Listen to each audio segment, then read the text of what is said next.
राधे राधे, जय श्री कृष्णा। सीमा डिवोशनल में एक बार फिर से आपका बहुत बहुत स्वागत करती हूँ।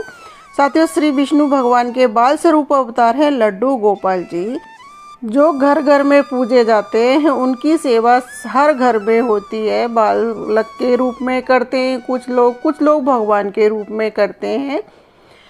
तो हमें एकादशी वाले दिन लड्डू गोपाल जी की सेवा किस तरह से करनी चाहिए, उनको किस कलर के वस्त्र पहनाएं, भोग में क्या लगाएं, कैसे स्नान कराएं, तो मैं आज पूरे एकादशी के सुबह से शाम तक की दिनचर्या आपके साथ शेयर करूंगी।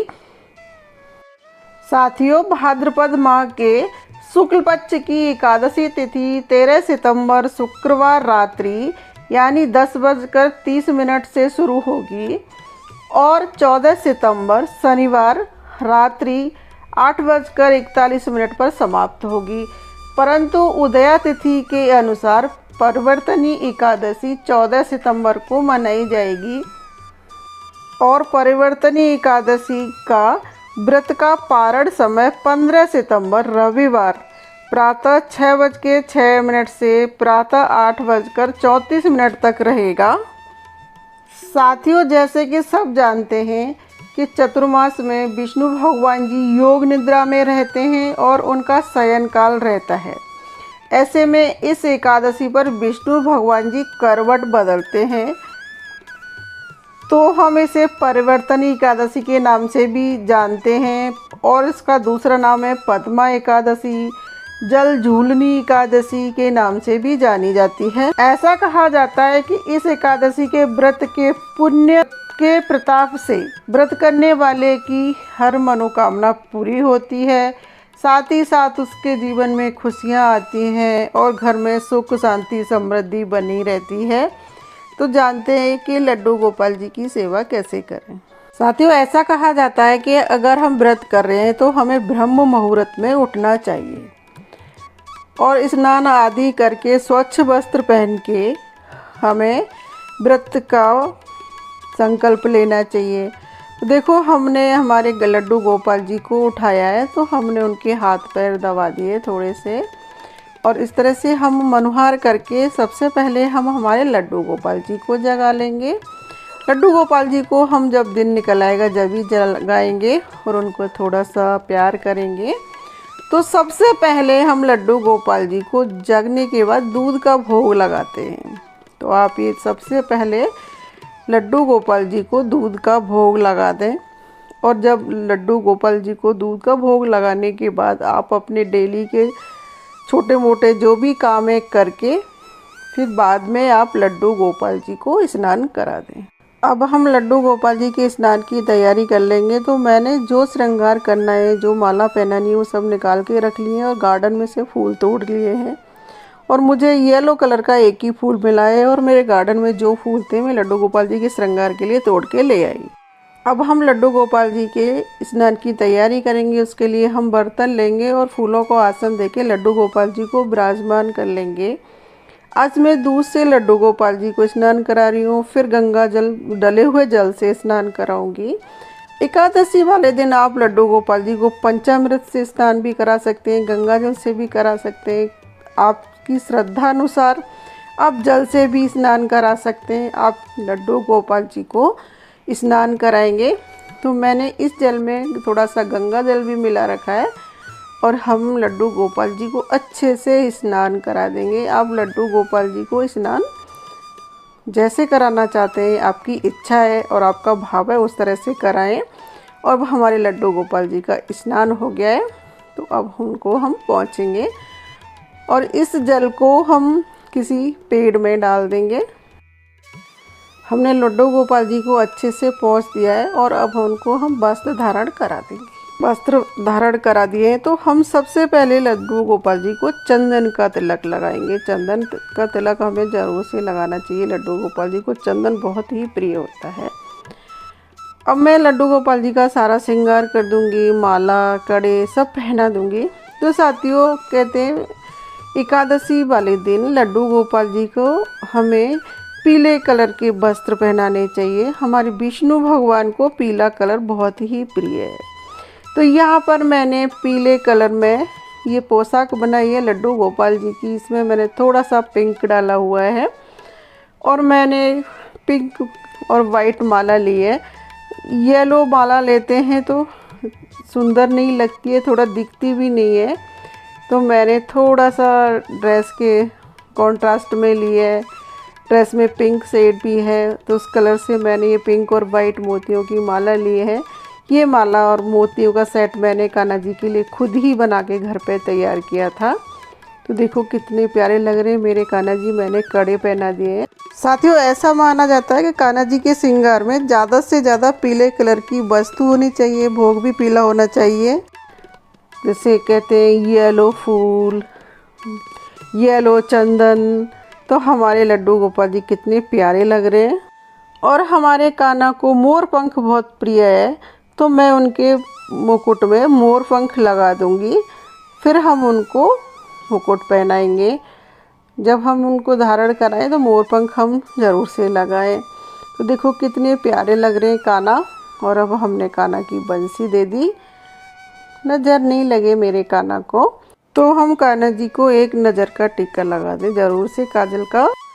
साथियों, आज गार्डन में येलो कलर का फूल नहीं था, तो मुझे ये गुड़हल के फूल मिले और लिली के फूल मिले। ये येलो कलर का एक ही फूल मिला, तो मैं आज कान्हा जी को येलो कलर का एक फूल चढ़ा दूंगी। और मुझे कान्हा जी का फूलों से श्रृंगार करना बहुत पसंद है। जो भी गार्डन में फूल होते हैं मैं सारे तोड़ लाती हूँ। तो साथियों, एकादशी वाले दिन हम तुलसी नहीं तोड़ते, तो मैं इस तरह से तुलसी को एक दिन पहले ही तोड़ के कान्हा जी के पास रख देती हूँ। और आप तुलसी एक दिन पहले तोड़ के फ्रिज में भी रख सकते हो और ऐसे पानी में डाल के कान्हा जी के पास भी रख सकते हो। जब आपको भोग लगाना हो तो आप पत्ते पहले ही तोड़ के रख लें। और एकादशी वाले दिन हम तुलसी नहीं तोड़ते हैं, तो तुलसी के पत्ते पहले तोड़ के रख लेने चाहिए। और कान्हा जी के लिए हमें एक तुलसी दल डाल के जल का पात्र ज़रूर से रखना चाहिए कान्हा जी के पास। और हो सके तो हमें दिन में 4 बार इसको चेंज कर देना चाहिए। सुबह शाम तो हम चेंज कर ही सकते हैं। मैंने तुलसी और मिश्री का भोग लगा दिया है। और कहते हैं एकादशी वाले दिन लड्डू गोपाल जी को येलो कलर की वस्तुओं का भोग लगाना चाहिए। तो मैंने यहाँ पर किशमिश लिए हैं लड्डू गोपाल जी के भोग में। तो आप यहाँ पर केले का भी भोग लगा सकते हो, एप्पल का भी भोग लगा सकते हो, आम है, पपीता है। आप जैसे पीले कलर का कोई भी चीज़ का भोग लगा सकते हो। और अगर आप एकादशी वाले दिन लड्डू गोपाल जी को अन्न का भोग नहीं लगा सकते हो तो लड्डू गोपाल जी को फलाहार का भोग लगाएं। जैसे आप अपने लड्डू गोपाल जी को भोग लगाते हो उस तरह से आप अपने लड्डू गोपाल जी को भोग लगाएं। और उसके बाद हम आरती की तैयारी करेंगे। जब हम लड्डू गोपाल जी की आरती करते हैं तो कई लोग तेल का दीपक भी जलाते हैं, लेकिन मेरी नानी मम्मी हमेशा कहती थी कि हमें घी का दीपक जलाना चाहिए। और हो सके तो अगर गाय का घी मिल जाए तो ज़्यादा अच्छा है।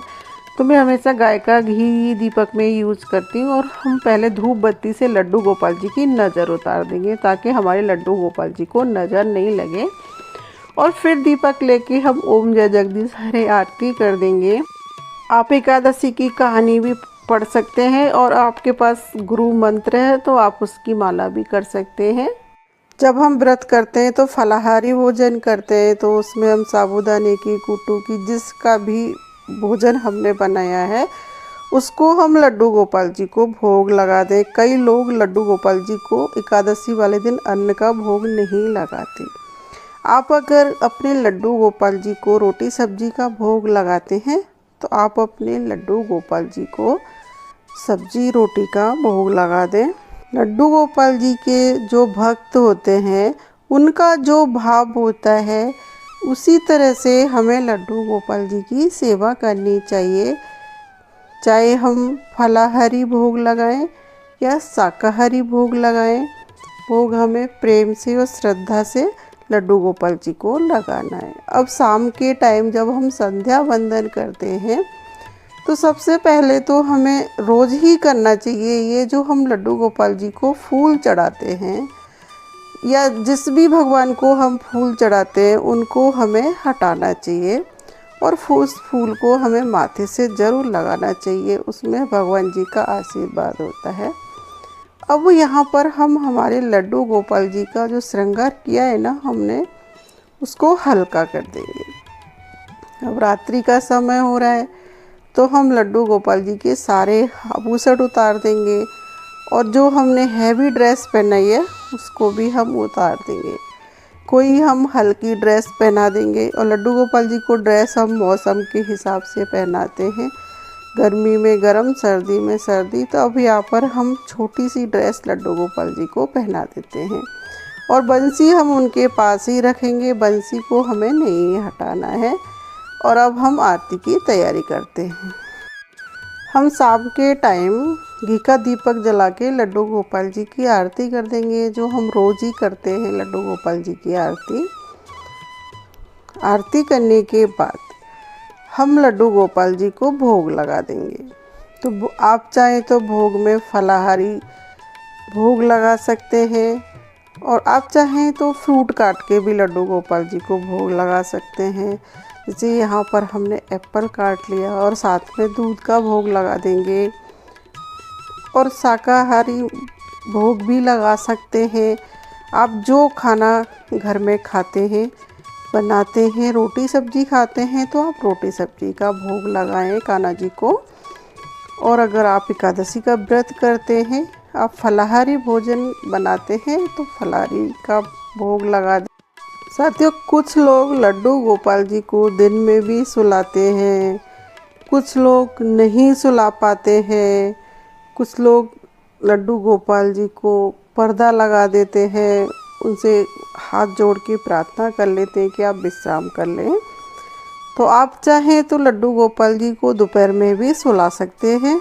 फिर रात्रि के टाइम आप लड्डू गोपाल जी का बिस्तर लगा के, आपके पास अगर टाइम है, श्रद्धा है, तो आप लड्डू गोपाल जी के इत्र की मालिश करें और उनको प्यार से सुलाएं, उनके थोड़ी से हाथ पैर दबाएं और इस तरह से आप लड्डू गोपाल जी को रात्रि में विश्राम करा दें। मंदिर की लाइट बंद कर दें और गर्मी है तो पंखा कूलर चला दें, रूम में एसी है तो एसी चला दें और लड्डू गोपाल जी को हाथ जोड़ के प्रार्थना करें कि जो हमसे भूल चूक हुई है उसे हमें माफ़ कर देना। हम जितनी सेवा आपकी कर सकते थे हमने की।